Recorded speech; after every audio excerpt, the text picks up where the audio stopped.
Video like जरूर कर लीजिए और ऐसे वीडियो लगातार फ्री में पाने के लिए चैनल को तुरंत सब्सक्राइब कर लीजिए और बेल आइकन को जरूर टैप कर लीजिए ताकि आगे भी सारे वीडियो आपको मिलते रहे। यूट्यूब में फॉलो करते हैं तो प्लीज ये वाला फ्री टेलीग्राम चैनल जरूर ज्वाइन कर लीजिएगा। सारे नोटिफिकेशन सारे अपडेट यहीं पे आते हैं, ध्यान रखिए। दोस्तों स्वागत है आप सभी का ऑनलाइन एग्जाम प्रिपरेशन पर, which is the part of study for civil services. दोस्तों आयोग के क्रम में आज हम नेक्स्ट जो आयोग है उसको देखने वाले हैं और कुछ महत्वपूर्ण आयोग को कवर करेंगे। एग्जाम में ये प्रश्न जरूर पूछा जाता है, इंपॉर्टेंट टॉपिक आपका रहेगा, तो पूरा वीडियो ध्यान से देखें शुरुआत से अंत तक। इसके अलावा चैनल को सब्सक्राइब जरूर कर लें और वीडियो को लाइक जरूर करें। कमेंट करके बताएं वीडियो कैसा लगा। तो चलिए स्टार्ट करते हैं। पिछले वीडियो में हमने देखा था राष्ट्रीय महिला आयोग, यहाँ तक कवर कर चुके थे। आज इसके आगे देखते हैं। इसके बाद अगला आयोग है भारतीय प्रतिस्पर्धा आयोग। बहुत इंपॉर्टेंट है, एग्जाम में कई बार पूछा भी गया है ये प्रश्न। अक्टूबर 2003 में इसका गठन किया गया था। पूरे भारत में प्रतिस्पर्धा अधिनियम 2002 लागू करने के लिए इसको बनाया गया था। राघवन समिति की अनुशंसा पर एकाधिकार और अवरोधक व्यापार व्यवहार अधिनियम जो 1969 का था, MRTP एक्ट, इसको निरस्त करके इसके स्थान पर प्रतिस्पर्धा अधिनियम 2002 लाया गया था। तो इसी से संबंधित आयोग था, बनाया गया अक्टूबर 2003 में, याद रखें, ठीक है। तो ये राघवन समिति की अनुशंसा पर एक जो एक्ट बना था उसको निरस्त करना इसका काम था। इसके बाद दूरसंचार आयोग, अप्रैल 1989 में इसको बनाया गया। दूरसंचार के विभिन्न पहलुओं और समस्याओं के हल करने के लिए सरकार ने 22 अक्टूबर 2018 के संकल्प के तहत दूरसंचार आयोग को डिजिटल संचार आयोग के रूप में फिर से नामित कर दिया। तो 1989 में इसको बनाया, 2008 में इसका नाम बदल कर क्या कर दिया, डिजिटल संचार आयोग। इसके बाद अगला आयोग है राष्ट्रीय सांख्यिकी आयोग। ये इंपॉर्टेंट रहेगा, जून 2005 में इसका निर्माण किया गया। आंकड़ों के संग्रह के बारे में सांख्यिकी एजेंसियों के सामने आने वाली समस्याओं को कम करने के लिए इसको बनाया गया था। इसकी जांच इसको करनी थी। भारत का राष्ट्रीय सांख्यिकी आयोग एक स्वायत्त निकाय है जिसका गठन जून 2005 में रंगराजन आयोग की सिफारिश के तहत किया गया था, ठीक है। तो इनकी रिकमेंडेशन पर इसको बनाया गया था जून 2005 में। भारत निर्वाचन आयोग बहुत इंपॉर्टेंट है, मोस्ट इंपॉर्टेंट, डबल स्टार लगा लें आप इस पर। यह बनाया गया जनवरी 1950 में। भारत का चुनाव आयोग जो है भारत सरकार के कानून और न्याय मंत्रालय के स्वामित्व वाला एक संवैधानिक निकाय है। तो ये चीज़ भी याद रखें, कैसा निकाय है भारत निर्वाचन आयोग या फिर भारत चुनाव आयोग। यह है इंडियन जो इलेक्शन कमीशन है, एक संवैधानिक निकाय है। यह भारत के संविधान द्वारा देश में चुनाव कराने और इनको विनियमित करने के लिए स्थापित किया गया है ताकि चुनाव आराम से कराए जा सके। इन्हीं से संबंधित है, चुनाव प्रक्रिया से संबंधित आयोग रहेगा। जनवरी 1950 में इसको बनाया गया। भारत का विधि आयोग, भारत का जो विधि आयोग है 1834 में पहली बार इसको बनाया गया था। समाज में न्याय को बढ़ावा देने के लिए कानून में सुधार करना इसका काम था। अच्छा, कमेंट करके बताएं भारत के पहले विधि आयोग के अध्यक्ष कौन थे, जल्दी से कमेंट करके बताएं, और वर्तमान में कौन है। इसके बाद अगला जो आयोग है मुख्य श्रम आयोग। तो यह श्रम कानून और अन्य श्रम संबंधी मुद्दों को लागू करने के लिए बनाया गया था अप्रैल 1945 में। इसके बाद वित्त आयोग बहुत महत्वपूर्ण है, नवंबर 1951 में इसको पहली बार बनाया गया।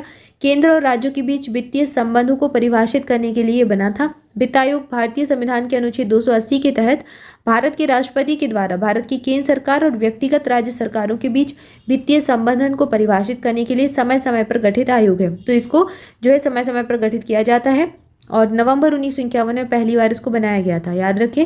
आर्टिकल 280 वित्त से संबंधित है, ये चीज़ भी याद रखें, एग्जाम में ये पूछा गया है।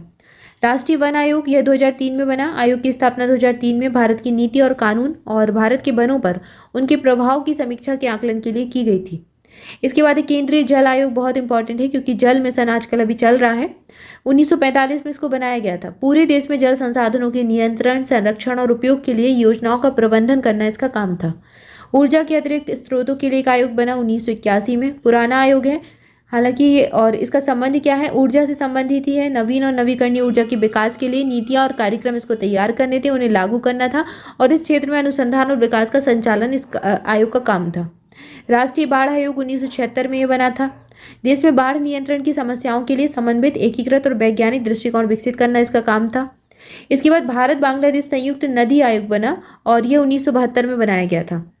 भारत और बांग्लादेश के बीच साझा नदी प्रणालियों के जो लाभ है उसको अधिकतम करने के लिए सबसे प्रभावी संयुक्त प्रयास सुनिश्चित करने के लिए बनाया गया ताकि दोनों देशों के बीच संपर्क स्थापित किया जा सके और जो नदी प्रणालियां हैं उनका लाभ दोनों को मिल सके। 1972 में इसको बनाया गया था।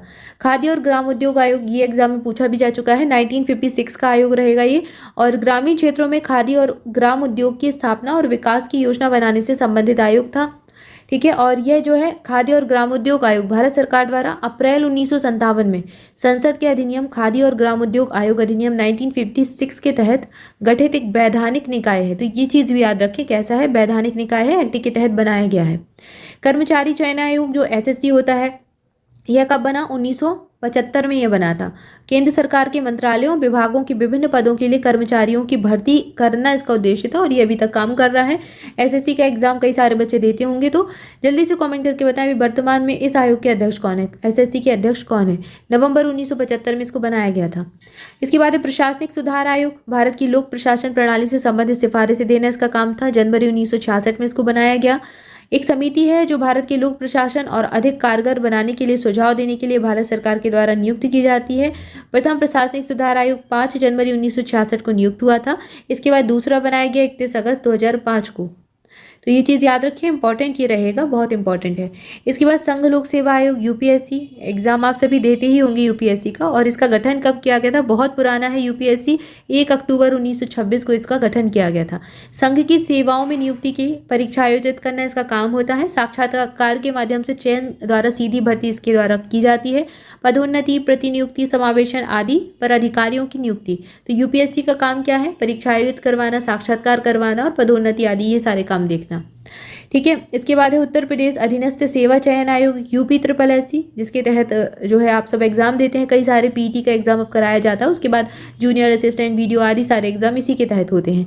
नवंबर 1999 में ये बना था। यूपी SSSC कब बना? नवंबर 1999 में। और उत्तर प्रदेश अधीनस्थ सेवा चयन आयोग राज्य संगठन है, ये राज्य का है, उत्तर प्रदेश राज्य का है, जो विभिन्न ग्रुप सी और ग्रुप डी के पदों पर नियुक्तियों के लिए सिविल सेवा परीक्षा आयोजित करने के लिए अधिकृत है। यूपी SSSC उत्तर प्रदेश राज्य की विभिन्न परीक्षाओं का आयोजन करवाता है। तो ये सब तो आपको पता ही है, आप सब एग्जाम देते ही हैं। इसके बाद है उत्तर प्रदेश लोक सेवा आयोग, यूपी PSC आयोग जो है ये कब बना? अप्रैल 1937 में बना। 1926 में यूपीएससी बना और फिर 1937 में, लगभग 10 साल से 1 साल ज़्यादा हो जाएगा, 1936 से 1 साल और ज़्यादा, तो ये बना यूपीएससी। यह जो है ये भी सिविल सेवाओं का आयोजन करवाता है, आप सब जानते ही हैं। इसके बाद केंद्रीय सूचना आयोग बहुत इंपॉर्टेंट है, CIC केंद्रीय सूचना आयोग अक्टूबर 2005 में बनाया गया था और यह सूचना के अधिकार अधिनियम के तहत स्थापित वैधानिक निकाय है। व्यथित व्यक्तियों से शिकायतें प्राप्त करना और उनकी जांच करना इसका काम है। इसके बाद केंद्रीय सतर्कता आयोग, इंपॉर्टेंट प्रश्न है, एग्जाम में कई बार ये प्रश्न पूछा गया है। फरवरी 1964 में केंद्रीय सतर्कता आयोग जो है ये बनाया गया था और इसका काम क्या है? केंद्र सरकार के अधिकारियों, समितियों, निगमों और केंद्र सरकार के स्थानीय प्राधिकरण के अधिकारियों द्वारा अपराधों का पता लगाना, जांच करना इसका काम रहेगा और इसके लिए यह भारत का शीर्ष सरकारी निकाय है। 1964 में सरकारी भ्रष्टाचार को संबोधित करने के लिए इसको बनाया गया था, केंद्रीय सतर्कता आयोग, ताकि जो पदाधिकारी है वो सतर्क रहें भाई। इसके बाद अगला आयोग है भारतीय परमाणु ऊर्जा आयोग। भारत में परमाणु ऊर्जा गतिविधियों की देखरेख करने के लिए अगस्त 1948 में इसको बनाया गया था। कृषि लागत और मूल्य आयोग, यह कब बना? जनवरी 1965 में बना और भारत सरकार की विकेंद्रित एजेंसी है। पहले इसका नाम था कृषि मूल्य आयोग, फिर कृषि लागत और मूल्य आयोग इसका नाम कर दिया गया।